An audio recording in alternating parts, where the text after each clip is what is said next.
Bimo panik. Bima menatap kepergian Tania dan Tristan dengan seringai tipis di sudut bibirnya. Bimo, kamu sekarang hebat ya. Tiba-tiba seseorang menepuk pundaknya dari belakang hingga membuat anak kecil itu terjengkit kaget. Bima sontak menoleh ke belakang dan melihat ada Mikhaili, anak kecil perempuan yang katanya Bimo adalah satu-satunya anak yang mau berteman dengannya. Mikhaili menyunggingkan senyum manis ke arahnya yang membuat Bima bingung mau membalas senyum itu atau tidak. Bimo, kenapa kamu diam? Mikhaili mengibas-ngibaskan tangannya tepat di depan wajah Bima. Bima sontak tersadar dari alam bawah sadarnya dan menggaruk-garuk kepalanya yang tidak gatal sama sekali. Jadi aku harus apa? Tanya Bima dengan bodohnya. Mikhaili mengernyitkan keningnya bingung. Kenapa kamu bertanya seperti itu? Biasanya kamu kan selalu balas kalau aku tersenyum. Tadi kamu tidak melakukan hal itu. Bukan cuma baru saja, mulai dari masuk kelas setiap aku tersenyum ke kamu menatapku seperti tidak mengenalku sama sekali. Kamu benar-benar tidak seperti Bimo yang biasanya. Kamu pokoknya aneh. Mikhaili mulai mengungkapkan unek-uneknya. Bima kembali terdiam untuk beberapa saat, memejamkan matanya sekilas, lalu berusaha untuk menerbitkan senyumnya. Walaupun sedikit terpaksa, setidaknya anak perempuan di depannya itu sudah kembali tersenyum bahagia. Nah, gitu dong, sorak Mikhaili dengan wajah berbinar. Kalau begitu, ayo pergi dari sini. Imbuh Mikhaili kembali sembari meraih tangan Bima. Kita mau kemana? Bima menepis tangan Mikhaili karena dia benar-benar merasa risih. Mikhaili tidak langsung menjawab. Anak perempuan itu menatap Bima dengan tatapan penuh tanya. Kenapa kamu jadi aneh seperti ini? Kalau jam istirahat seperti ini, kita kan biasanya ke kantin buat beli makanan. Jelas Mikhaili. Oh, seperti itu. Benar-benar membosankan ternyata. Gumam Bima dengan sangat pelan tapi masih bisa didengar oleh Mikhaili.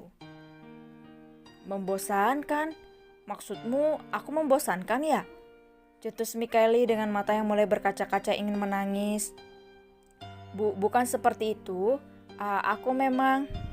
Bima kembali menggaruk-garuk kepalanya yang tidak gatal sama sekali. Ya udah, kalau aku memang membosankan, aku pergi saja sendiri.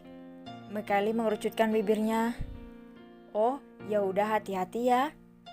Bukannya membujuk Mikhaili, Bima malah menunjukkan seolah-olah dia memang benar-benar tidak menginginkan adanya Mikhaili di dekatnya. Dasar sombong, mentang-mentang kamu sudah bisa melawan Tristan dan kawan-kawannya, kamu lupa sama teman-teman yang biasanya sama kamu. Mikhaili memutar tubuhnya dan berlalu pergi. Sementara itu, Bima menggaruk-garuk kepalanya merasa bingung dengan sikap Mikhaili. Dia kenapa sih? Bukannya dia bilang mau pergi sendiri. Aku mengiyakan dan bilang hati-hati, dia kok jadi marah? Salahku di mana?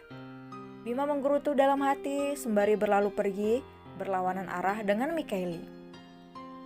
Di tempat lain, tepatnya di sekolah Bima, tampak Bimo berdiri dari kursinya karena bel istirahat sudah berbunyi. Baru saja kakinya keluar dari bawah meja, tiba-tiba seorang anak kecil perempuan sudah berdiri di depannya.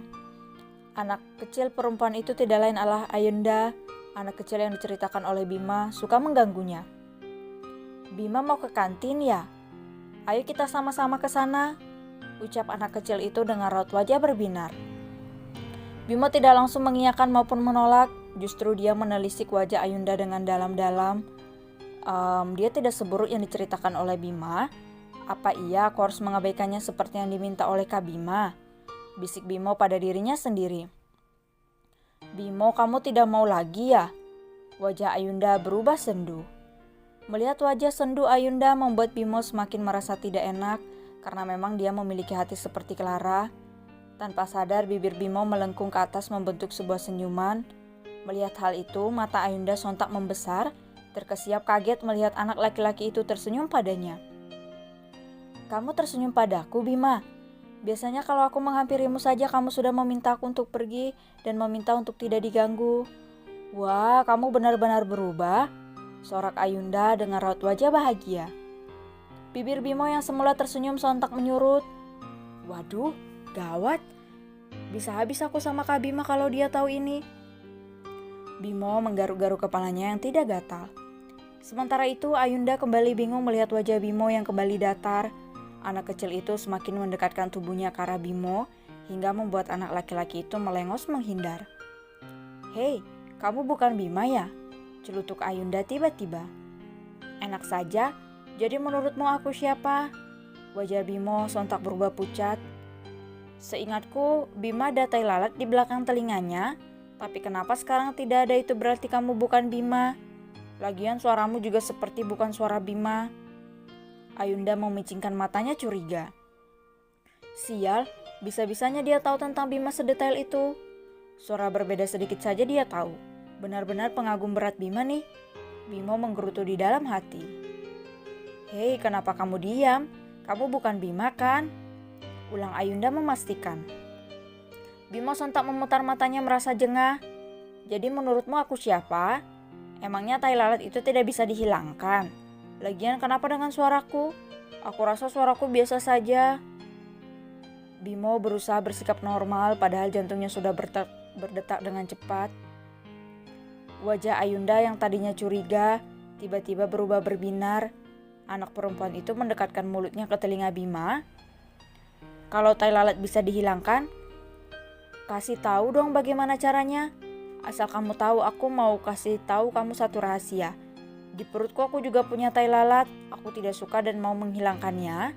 Bisik Ayunda yang merasa senang sudah bisa sedekat ini dengan Bima. Buat apa kamu kasih tahu aku hal itu? Lagian tai lalat di perut kan tidak kelihatan. Buat apa mau kamu hilangkan? Ada-ada saja. Bimo berdecak sembari menggeleng-gelengkan kepalanya. Kemudian ia mulai mengayunkan kakinya hendak melangkah keluar kelas. Ayunda yang tidak mau kehilangan momen langsung mengekor. Bima, kamu mau ke kantin kan? Kita ke sana sama-sama ya. Soalnya aku mau mentraktir teman sekelas kita. Karena sekarang aku lagi senang. Ucap Ayunda ambigu. Senang kenapa? Bimo mengeringkan keningnya. Ya, aku senang karena ini adalah pertama sekali kamu tersenyum padaku. Bicara cukup lama. Biasanya kan kalau aku baru saja memanggil namamu, matamu sudah langsung melotot padaku dan langsung main ditinggalkan saja. Jelas Ayunda bahagia. Aduh, sampai segitunya Bima. Batin Bimo sembari menggaruk-garuk kepalanya yang tidak gatal sama sekali. Tiba-tiba mata Bimo membesar. Seperti mengingat sesuatu. Ayo aku mau kembali ke kelas dulu, uangku ketinggalan. Kamu duluan saja, ucap Bimo dengan wajah panik sembari berlari kembali ke kelas. Hais, kalau sikap Bima ternyata seperti ini, tidak tertutup kemungkinan dia pasti juga begitu sama Mikaeli. Mati aku, bisa-bisa Mikaeli nanti membenciku kalau begitu. Bimo menggerutu dalam hati dan merogoh tasnya untuk mengambil handphone.